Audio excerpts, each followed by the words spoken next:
اچھا، ایک عام دستور ہے دنیا کے اندر، اگر کسی دشمن پر قابو پا لیا جائے تو سب سے پہلے اس کو کہتے ہیں ہینڈز اپ۔ کیوں؟ اگر اس کے ہاتھ میں کوئی خطرناک چیز ہے، کوئی ریوالور ہے، کوئی خنجر ہے، تو وہ اسے لے لیا جائے، گرا دیا جائے تاکہ اس سے محفوظ ہو سکے بندہ۔ سب سے پہلے کیا کام کیا جاتا ہے؟ کسی کو جب گرفتار کرتے ہیں یا پکڑتے ہیں تو ہینڈز اپ، ہاتھ اٹھواتے ہیں تاکہ کوئی مہلک ہتھیار اس کے ہاتھوں میں ہے تو اس کو روک دیا جائے، محروم کر دیا جائے تاکہ اس پہ پورا کنٹرول حاصل کر لیا جائے۔ شیطان کا بھی یہی معاملہ، وہ کیا کرتا ہے؟ وہ سب سے پہلے بندے کو اللہ تعالیٰ کی یاد سے غافل کرتا ہے۔ یہ یاد الہی ہمارا ہتھیار ہے، وہ ہمیں سب سے پہلے یاد الہی سے غافل کر دیتا ہے۔ قرآن مجید میں اللہ فرماتے ہیں استحوذ علیہم الشیطان فانساہم ذکر اللہ۔ شیطان ان کے اوپر چڑھ آیا اور شیطان نے ان کو یاد الہی سے بھلا دیا، یعنی ان سے وہ ہتھیار چھینا جو زیادہ ان کے لیے فائدہ مند تھا، وہ چھین لیا، خطرناک ہتھیار چھین لیا، اب خالی ہاتھ ہو گئے۔ شیطان کا پھر اگلا کام کیا ہوتا ہے؟ پہلے یاد الہی سے بھلاتا ہے، اس کے بعد آگے بڑھ کر سنتوں کے اوپر اور فرائض کے اوپر حملے کرتا ہے، پھر دل کے اوپر شکوک اور شبہات کے حملے کرتا ہے، آگے سے آگے بڑھتا ہے۔ قرآن مجید کے اندر آتا ہے انما یرید الشیطان ان یوقع بینکم العداوۃ والبغضاء فی الخمر والمیسر ویصدکم عن ذکر اللہ وعن الصلاۃ۔ ساری باتوں کے بعد فرمایا کہ شیطان تمہیں روکتا ہے یاد الہی سے اور نماز سے۔ نماز سے روکتا ہے، یہ بعد میں فرمایا، یاد الہی سے روکتا ہے، یہ پہلے فرمایا۔ یہ انسان کی نا فرسٹ ڈیفنس لائن ہے یاد الہی۔ تو شیطان پہلے کیا کرتا ہے؟ دیکھتا ہے بندہ یاد الہی میں لگا ہوا ہے، اس کو یاد الہی سے غافل کرنے کی کوشش کرتا ہے، اور جو بندہ یاد الہی سے غافل ہو جاتا ہے پھر شیطان کا اگلا حملہ سنتوں کے اوپر، فرائض کے اوپر، عقائد کے اوپر ہوتا ہے۔ تو عقل مند بندہ وہی ہوتا ہے جو دشمن کو اندر آنے ہی نہ دے، باہر ہی رکھے، دور ہی رکھے۔ عام طور سے ملکوں کی نا ایک سے زیادہ ڈیفنس لائن ہوتی ہے، تو کوشش یہ ہوتی ہے جو فرسٹ ڈیفنس لائن ہے دشمن اس سے پیچھے ہی رہے، اندر آئے نا۔ یاد الہی فرسٹ ڈیفنس لائن کی مانند، جب اس سے انسان غافل ہوا، اب سیکنڈ ڈیفنس لائن پھر وہ دل کے اوپر ڈائریکٹ اٹیک کرتا ہے۔ شیطان انسان کا پیچھا کرتا ہے، اور جب وہ غافل ہوتا ہے تو یہ دل کے اوپر پھر حملے کرتا ہے۔ اور ہمارے غافل ہونے کی کیفیت کیا ہوتی ہے؟ علامت کیسے پتہ چلے؟ کھڑے نماز میں ہوتے ہیں، پڑھنی فاتحہ ہوتی ہے، پڑھ تحیات رہے ہوتے ہیں، اتحیات پہ بیٹھتے ہیں اور جناب وہاں پہ پتہ نہیں کچھ اور ہی سبحان ربی الاعلیٰ پڑھ رہے ہوتے ہیں یا قل هو اللہ پڑھ رہے ہوتے ہیں۔ اگر ایسا ہوتا ہے نا، اس کا مطلب ہے کہ شیطان نے حملہ تو کیا ہوا پورا۔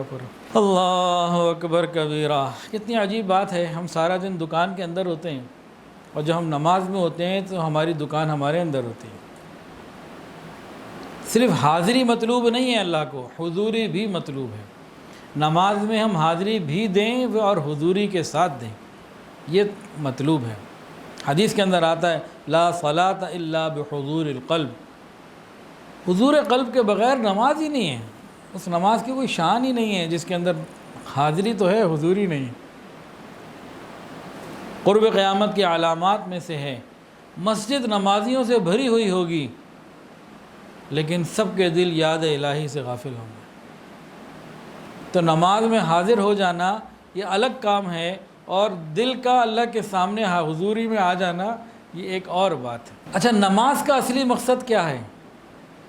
نماز کا مقصد اصلی کیا ہے؟ قرآن مجید میں وَأَقِمِ الصَّلَاةَ لِذِكْرِي، نماز قائم کرو میری یاد کے لیے۔ تو نماز کا مقصد بھی یاد الہی، اور ہماری نماز جس میں یاد الہی کچھ نہ ہو۔ اور یہ بات بھی پکی ہے، قرآن مجید کے اندر بات آتی ہے، جو انسان پابندی کے ساتھ اللہ کی یاد کرتا ہے، ذکر کرتا رہتا ہے، اللہ تعالیٰ اس کو پریشانیوں سے نکال لیتے ہیں۔ الا بذکر اللہ تطمئن القلوب، جان لو، آگاہ رہو، یہ جو دلوں کا اطمینان ہے یہ میری یاد میں ہے۔ آج ہمارے پاس یاد الہی کے لیے وقت ہی نہیں۔ کتنی تسکین ہے وابستہ تیرے نام کے ساتھ، نیند کانٹوں پہ بھی آ جاتی ہے آرام کے ساتھ۔ کسی نے کیا خوب کہا، نہ دنیا سے نہ دولت سے نہ گھر آباد کرنے سے، نہ دنیا سے نہ دولت سے نہ گھر آباد کرنے سے تسلی دل کو ملتی ہے خدا کو یاد کرنے سے۔ ہم اللہ کو یاد تو کریں اور خوب یاد کریں۔ پھر یاد الہی کا جو مقام ہے نا، یاد کا جو مقام ہے وہ دل ہے، زبان سے اس کا اظہار ہوتا ہے۔ دیکھیں کسی ماں کا بیٹا ہو اور دور کسی ملک میں وہ جاب کے لیے گیا ہوا ہو، اب 15 دن بعد کال آئے بیٹے کی، تو ماں نے کبھی کہا کہ بیٹا میری زبان نے تجھے بڑا یاد کیا، میرے جگر نے تجھے بڑا یاد کیا، میرے ہاتھ پاؤں نے تجھے بڑا یاد کیا، آنکھوں نے نہ، ہمیشہ کہے گی بیٹا میرے دل نے تجھے بڑا یاد کیا۔ تو معلوم یہ ہوا کہ دل ہے یاد کا مقام، زبان سے اظہار ہوتا ہے۔ تو جب کسی بندے کے دل میں اللہ کی یاد رچ جائے، بس جائے، ہر وقت وہ یاد الہی میں مگن ہو جائے، تو اس کی کیفیت کیا ہوتی ہے؟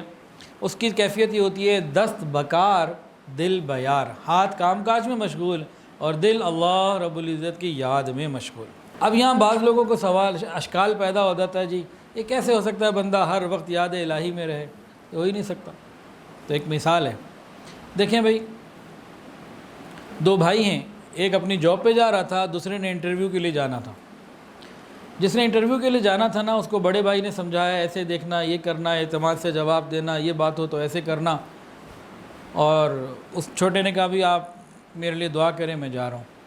یہ بڑا اپنے دفتر چلا گیا، اپنے کام میں ڈاک سمیٹی، لوگوں سے ملا، دوپہر کو کھانا کھایا، نماز پڑھی، سارے کام کر کے شام کو جب 5 بجے آفس بند کر کے واپس آیا گھر، تو بھائی بیٹھا ہوا تھا۔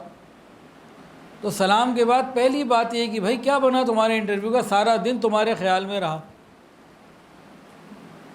تو جب ہمارا دل مخلوق میں اٹک سکتا ہے باقی کام کاج کے ساتھ، تو یاد الہی کے ساتھ، خالق کے ساتھ، ذات کے ساتھ بھی اٹک سکتا ہے۔ اور ایسے لوگ جو اٹھتے بیٹھے چلتے پھرتے ہر حال میں، کھڑے ہوں بیٹھے ہوں لیٹے ہوں، اللہ کو یاد کریں، ان کو قرآن مجید میں کیا کہا گیا؟ اولو الالباب، عقل مند، جینیس لوگ ہیں۔